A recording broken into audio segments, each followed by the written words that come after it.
আসসালামু আলাইকুম। আইসিটি ক্লাসে তোমাদের সবাইকে স্বাগতম। শিক্ষার্থীরা, আশা করি তোমরা সবাই ভালো আছো, সুস্থ আছো। আজকে তোমাদেরকে প্রোগ্রামিং সি এর কিছু নির্দিষ্ট বিষয় শেখাবো, যেমন অপারেটর এবং অপারেন্ট। আমরা যে বিভিন্ন গাণিতিক কাজ করার জন্য সিম্বলগুলি ব্যবহার করি, যে চিহ্নগুলি ব্যবহার করি, সেগুলোকে বলা হয় অপারেটর, অর্থাৎ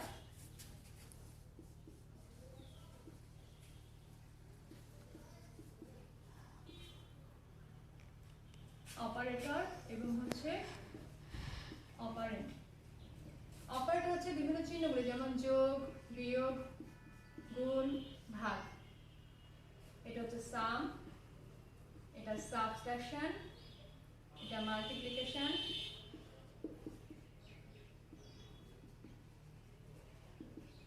এটা হচ্ছে ডিভিশন। আর অপারেন্ট হচ্ছে যে সংখ্যাগুলো প্লাস চিহ্ন বা বিভিন্ন চিহ্ন, অপারেটর চিহ্নগুলি ডানে এবং বামে থাকে।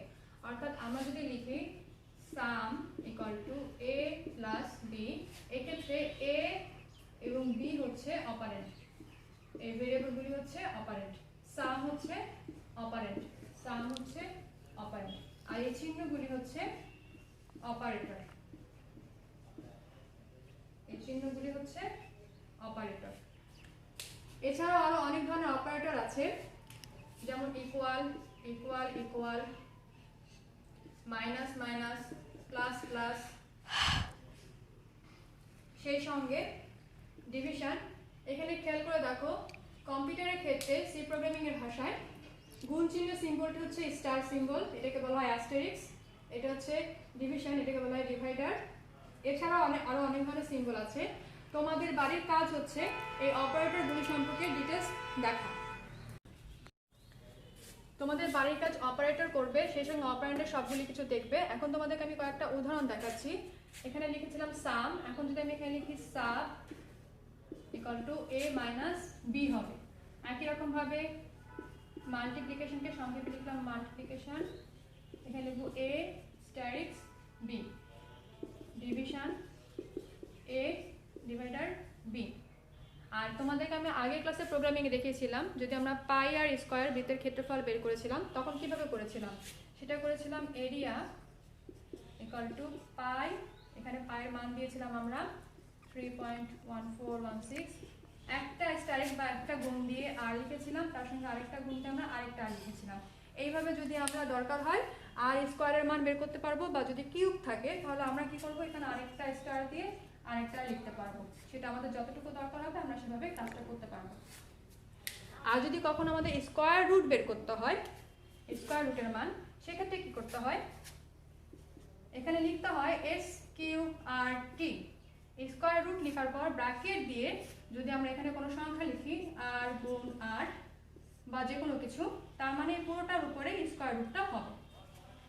এটাও তোমাদের বাড়ির কাজ হিসেবে আমি দিচ্ছি, তোমরা অবশ্যই বাড়িতে সেগুলো ভালো করে পড়াশোনা করবে, এবং যে কোনো ধরনের প্রশ্ন তোমরা ইউটিউব লিঙ্কের মাধ্যমে, সেখানে কমেন্টের মাধ্যমে জানাবে।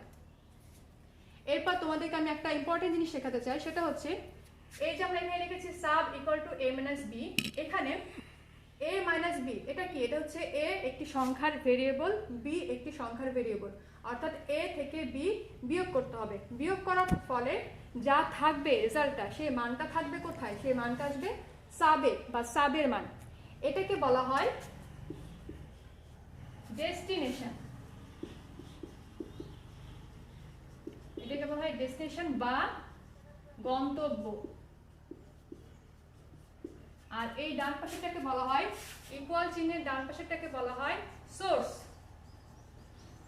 বা উৎস।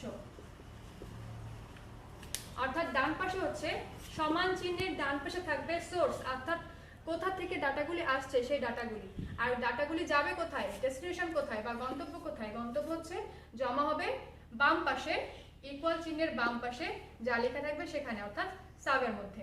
একইভাবে সমান চিহ্নের ডান পাশে যা থাকে সেগুলোকে বলা হয় সোর্স, আর সমান চিহ্নের বামে যা থাকে সেগুলোকে বলা হয় ডেস্টিনেশন। আশা করি তোমরা সেটা বুঝতে পেরেছো। তোমাদের সুবিধার জন্য আমি আবারও দেখাচ্ছি। প্রথমে তোমাদেরকে অপারেটর এবং অপারেন্ট বুঝিয়েছি, তোমাদের বাড়ির কাজ হিসেবে অপারেটর এবং অপারেন্ট তোমরা ডিটেলস দেখতে বলেছি তোমাদেরকে।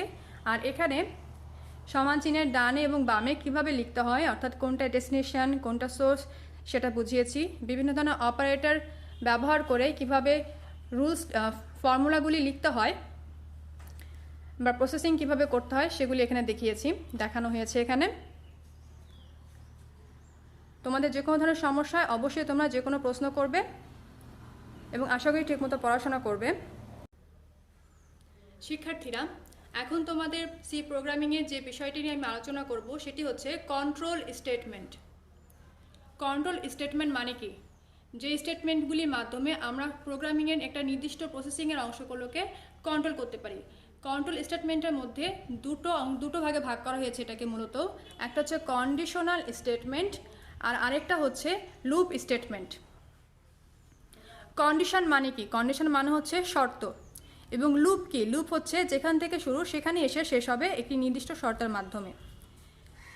তাহলে এখন তোমাদেরকে আমি আলোচনা করব কন্ডিশনাল স্টেটমেন্ট এবং লুপ স্টেটমেন্ট নিয়ে। শিক্ষার্থীরা, কন্ডিশনাল স্টেটমেন্ট, কন্ডিশন মানে হচ্ছে শর্ত। যদি আমরা যে কোনো কাজের ক্ষেত্রে বলি যদি এটা হয় তাহলে এই কাজটি হবে, অর্থাৎ যদি ধরে নাও উদাহরণটা এরকম হতে পারে, যদি এ বড় হয় তাহলে, যদি এ বি এর চাইতে বড় হয় তাহলে এ আমরা প্রিন্ট করব। এই যে আমরা মুখে বলছি যদি, যদি ইংলিশ কি? যদির ইংলিশ হচ্ছে ইফ। অর্থাৎ কন্ডিশনাল স্টেটমেন্টের মধ্যে ইফ হচ্ছে একটি গুরুত্বপূর্ণ স্টেটমেন্ট। ইফ হচ্ছে একটি গুরুত্বপূর্ণ কন্ট্রোল স্টেটমেন্ট। কাজেই আমরা এখানে লিখতে পারি ইফ। ইফ হচ্ছে একটি কন্ট্রোল স্টেটমেন্ট।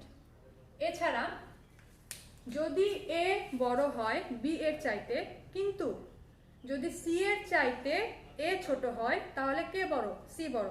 অর্থাৎ এই যে যদি আমরা দুইবার বললাম এটাকে বলা হচ্ছে যদি এ বড় হয় অথবা, অথবা ইংলিশ কি? অথবা ইংলিশ হচ্ছে এলস। এই জন্য আরেকটি কন্ট্রোল স্টেটমেন্ট হচ্ছে ইফ এলস। If else. এছাড়া আরেকটি কন্ডিশনাল স্টেটমেন্ট হচ্ছে নেস্টেড এলস। অর্থাৎ ব্যাপারটা এরকম, যদি অনেকগুলো সংখ্যা থাকে, ধরে নাও 10টা A B C D E F এমন করে, তাহলে এ যদি বি এর চাইতে বড় হয় এবং বা অথবা এ যদি সি এর চাইতে বড় হয়, সেই সাথে এ যদি ডি এর চাইতে বড় হয়, এভাবে যখন আমরা একের পর একটা অনেকগুলি কন্ডিশন আমরা অ্যাপ্লাই করব তখন এটাকে বলা হয় নেস্টেড ইফ এলস।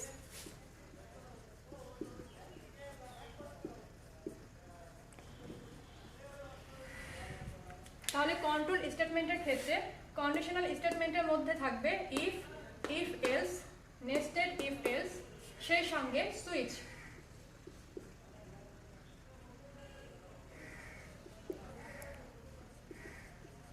সুইচ হচ্ছে যদি এ শর্তটি সঠিক হয় তাহলে এটা অন হবে বা কাজ করবে, আর যদি বি শর্তটি সঠিক হয় তাহলে সেটা কাজ করবে। এটাকে বলা হয় সুইচ। তাহলে আমরা দেখতে পাচ্ছি কন্ডিশনাল স্টেটমেন্টের ক্ষেত্রে if, if else, nested if else, সেই সঙ্গে সুইচ, এই কয়েকটি স্টেটমেন্ট আছে। লুপ স্টেটমেন্ট, লুপ জিনিসটা হচ্ছে যেখান থেকে শুরু সেখানেই ঘুরে শেষ হবে। অর্থাৎ এখানে শুরু হয়েছিল একটা ডাটা, এই কাজটা এখান দিয়ে ঘুরে এসে আবারও এখানে এসেই শেষ হয়েছে, এটাকে বলা হয় লুপ।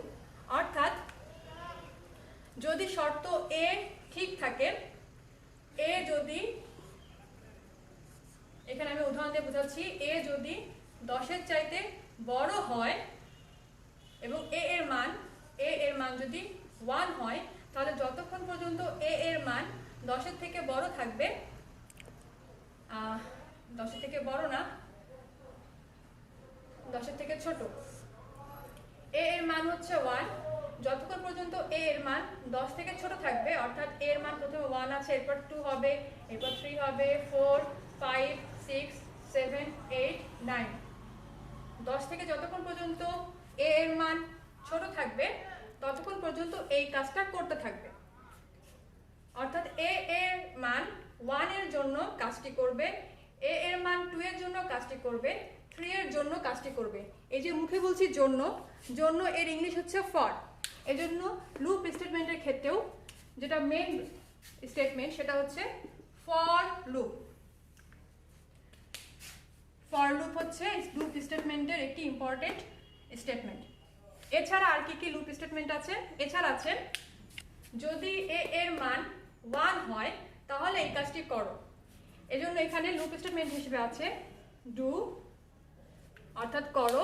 কি করবে? যখন a এর মান 1 থাকবে তখন এই কাজটি করবে, এটা হচ্ছে লুপ স্টেটমেন্টে করবে। আবার a ইকুয়াল টু যদি 1 হয় তখন এই কাজটি করো, অর্থাৎ যদি a এর মানটা 1 হয় তখন এই কাজটি করো, এটা ইংলিশ হচ্ছে while। এজন্য আরেকটি লুপ স্টেটমেন্ট হচ্ছে ডু while। তাহলে আমরা দেখতে পাচ্ছি লুপ স্টেটমেন্টের মধ্যে তিনটি লুপ আছে, একটা হচ্ছে ফর লুপ, ডু লুপ এবং ডু while লুপ। তোমরা এই কন্ট্রোল স্টেটমেন্টগুলি সম্পর্কে ভালোভাবে ডিটেলস বইয়ের মাধ্যমে পড়বে এবং যদি কোনো সমস্যা থাকে অবশ্যই প্রশ্ন করবে। তোমাদের বাড়ির কাজ হিসেবে আমি কন্ট্রোল স্টেটমেন্টটিও পড়তে বলছি। আশা করি তোমরা সবাই ঠিকমতো পড়াশোনা করবে। ধন্যবাদ।